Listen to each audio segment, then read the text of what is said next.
ವಾ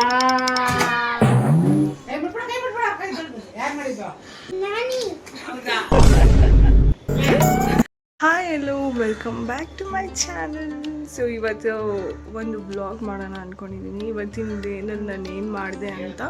ಸೊ ಇವತ್ತು ಫ್ರೈಡೇ, ಪೂಜೆ ಆಗಿದೆ ಆ್ಯಂಡ್ ನನಗೆ ಸಿಕ್ಕಾಪಟ್ಟೆ ಹೊಟ್ಟೆ ಹಸಿತಾ ಇದೆ. ಏನು ಮಾಡೋಣ ಅಂತ ನಾನು ನಮ್ಮ ಅತ್ತೆನ ಕೇಳ್ತೀನಿ. ಅವ್ರು ಏನಾದರೂ ಒಂದು ಐಡಿಯಾ ಹೇಳ್ತಾರೆ. ಸೊ ಅವ್ರ ಜೊತೆ ಇವಾಗ ಮಾತಾಡೋಣ ಬನ್ನಿ. ಫ್ರೈಡೇ ಅಲ್ವಾ, ಏನಾದ್ರೂ ತಿನ್ನಕ್ ಮಾಡೋಣವಾ?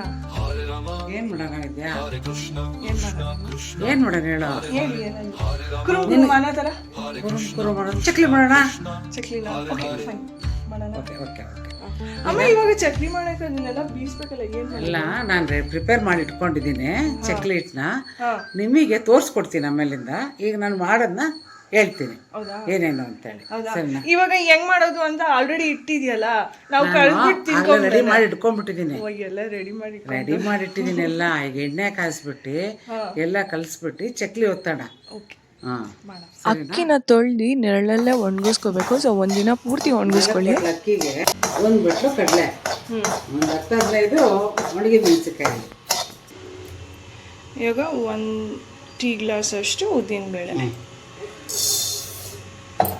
ಅದನ್ನು ಸ್ವಲ್ಪ ಹುರ್ಕೊಬೇಕು. ಅಕ್ಕಿ 4 ಕಪ್ ಅಕ್ಕಿ, 1 ಕಪ್ ಕಡಲೆ ಮತ್ತು 1 ಟೀ ಗ್ಲಾಸ್ ಅಷ್ಟು ಉದ್ದಿನಬೇಳೆ. ಸೊ ಅಕ್ಕಿ ಮತ್ತು ಉದ್ದಿನಬೇಳೆ ಮಾತ್ರ ಹದವಾಗಿ ಹುರ್ಕೋಬೇಕು. ಕಡಲೆ ಮಾತ್ರ ಹಾಗೆ ಇರಲಿ, ಅದನ್ನು ಹಾಗೆ ಹಾಕ್ಕೋಬೇಕು. ಮತ್ತು 10-15 ಮೆಣಸಿನ್ಕಾಯಿ ಸ್ವಲ್ಪ ಫ್ರೈ ಮಾಡ್ಕೊಬೇಕಷ್ಟೆ.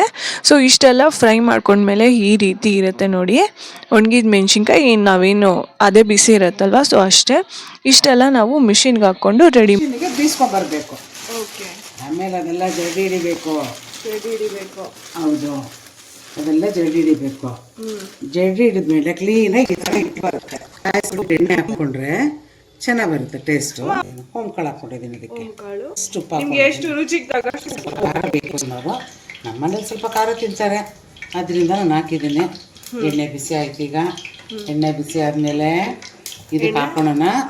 ಹಿಟ್ಟಿಗೆಲ್ಲ ಮಿಕ್ಸ್ ಮಾಡ್ಕೊಂಬಿಡೋಣ. ಈ ಥರ ಉಪ್ಪು ಎಲ್ಲ ಮಿಕ್ಸ್ ಆಗಬೇಕು. ಇದಕ್ಕೆ ಖಾರದ ಪುಡಿ ಎಲ್ಲ ಮಿಕ್ಸ್ ಆಗಿದೆ. ಈಗ ಎಲ್ಲ ಮಿಕ್ಸ್ ಆಯ್ತು ಇದಕ್ಕೆ. ಈಗ ಏನು ಮಾಡೋಣ, ಎಣ್ಣೆ ಬಿಸಿ ಇದೆಯಲ್ಲ ಅದನ್ನು ಹಾಕೊಳ್ಳೋಣ. ಎಣ್ಣೆ ಬಿಸಿ ಆಗಿದೆಯಲ್ಲ ಹಾಕ್ಕೊಂಡು ಸ್ವಲ್ಪ ಬಿಸಿ ಆಗುತ್ತೆ, ಅದಕ್ಕೆ ಏನು ಮಾಡಬೇಕು, ಸ್ಪೂನ್ ತಗೊಂಡು ಎಲ್ಲ ಮಿಕ್ಸ್ ಮಾಡ್ಕೊಳೋಣ ಹಿಟ್ಟನ್ನ.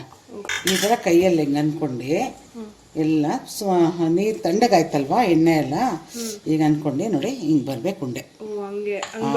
ಈ ಥರ ಬಂದರೆ ಎಲ್ಲ ಮಿಕ್ಸ್ ಮಾಡಬೇಕು ಕ್ಲೀನಾಗಿ ಹಿಟ್ಟನ್ನ. ಚಕ್ಲಿ ಕಟ್ಟಾಗಲ್ಲ ಅಂತ. ಚಕ್ಲಿ ಕಟ್ಟಾಗಲ್ಲ ಅಂತಲ್ಲ, ಇದು ಕ್ಲೀನಾಗಿ ಹೊಂದ್ಕೊಂಡಿದೆ ಅಂತ ಗೊತ್ತಾಗಬೇಕು. ಈ ಥರ ಬರಬೇಕು. ಈಗ ನೀರು ಹಾಕ್ಕೊಂಡು ಸ್ವಲ್ಪನೇ ಕಲಿಸ್ಕೊಳ್ಳೋಣ ಚಕ್ಲಿ ಹಿಟ್ಟನ್ನ. ಈ ರೀತಿ ಕಲಿಸ್ಕೋಬೇಕಾಗತ್ತೆ ನೀವು. ಕಲರ್ ಹೇಗಿದೆ ನೋಡು, ಕೆಂಪಗಿದೆ ಅಲ್ವಾ, ಚೆನ್ನಾಗಿದೆ. ಜಾಸ್ತಿ ನೀರು ಹಾಕಬಾರ್ದಲ್ವಾ? ಇಲ್ಲ ಒಂದು ಹದಕ್ಕೆ ಕಲಿಸ್ಬೇಕು ನೋಡು ಯಾವ ಥರ ಬಂದಿದೆ ಹಿಟ್ಟು. ಈಗ ಸ್ಟವ್ ಹಚ್ಬಿಟ್ಟು ಎಣ್ಣೆ ಬಿಸಿಗೆ ಇಡ್ತಾ ಇದ್ದೇನೆ. ಚಕ್ಲಿ ಹೊರಲಿಗೆ ಹೊಡೆದು ಈ ಥರ ಆಯಿಲ್ ಹಚ್ಕೊಬೇಕು. ಆಯಿಲ್ ಹಚ್ಕೊಬೇಕು.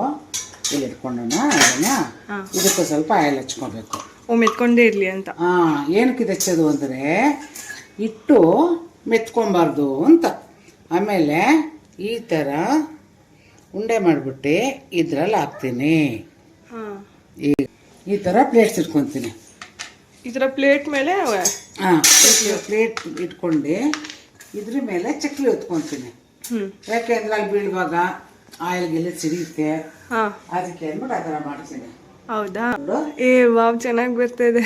ಈ ಥರ ಚಕ್ಲಿ ಹೊತ್ಕೊಂಡು ಲಾಸ್ಟ್ ತುದಿ ಇರುತ್ತಲ್ವಾ, ಈಗ ಪ್ರೆಸ್ ಮಾಡ್ಕೊಬೇಕು. ಹೀಗೆ ಪ್ರೆಸ್ ಮಾಡ್ಕೊಂಡ್ರೆ ಅದು ಎಣ್ಣೆ ಹಾಕ್ತೀವಲ್ಲ ಅವಾಗ ಓಪನ್ ಆಗಲ್ಲ. ಓಕೆ, ಸರಿ ಸರಿ. ಹೀಗೆ ಹೀಗೆ ಈಗ ಒತ್ತಿ ಇದನ್ನ ತುದಿ ಇರುತ್ತಲ್ಲ ಈ ಥರ ಪ್ರೆಸ್ ಮಾಡಬೇಕು. ಸರಿ ಅಮ್ಮ. ಅದನ್ನ ಎಲ್ಲ ಒಂದು ಕಡೆ ಒತ್ತಿಟ್ಕೊಂಡು 4 ಒತ್ಕೊತೀನಿ. ಈಗ ನಾನು ಆಮೇಲೆ ಒತ್ಕೊಡ್ಲಾ? ಆಮೇಲೆ ನೀನು ಒತ್ಕೊಡಂತೆ. ಈಗ ಎಣ್ಣೆ ಕಾಯಕ್ಕಿಟ್ಟಿದ್ದೀನಲ್ಲ ಅಲ್ಲಿವರೆಗೂ ನಾನು ಒಂದು 4 ಚಕ್ಲಿನ ಒತ್ತಿಟ್ಕೊಂಡಿದ್ದೀನಿ ಸರ್. ಹಾಂ, ಎಣ್ಣೆಲಿ ಹಾಕ್ತೀನಿ. ಈ ರೀತಿ ಎಣ್ಣೆ ತುಂಬ ಚೆನ್ನಾಗಿ ಕಾದ ಮೇಲೆ ಈ ರೀತಿ ನಿಧಾನವಾಗಿ ಒಂದೊಂದೇ ಹಾಕಿ ಈಗ ನೀವು ಮನೆಯಲ್ಲೇ ಶುದ್ಧವಾಗಿ ಹದವಾಗಿ ಮಾಡುವಂಥ ಚಕ್ಲಿ ರೆಡಿ. ಮತ್ತು ನನ್ನ ಚಾನಲ್ನ ಸಬ್ಸ್ಕ್ರೈಬ್ ಮಾಡೋದು ಮಾತ್ರ ಮರಿಬೇಡಿ. Thank you.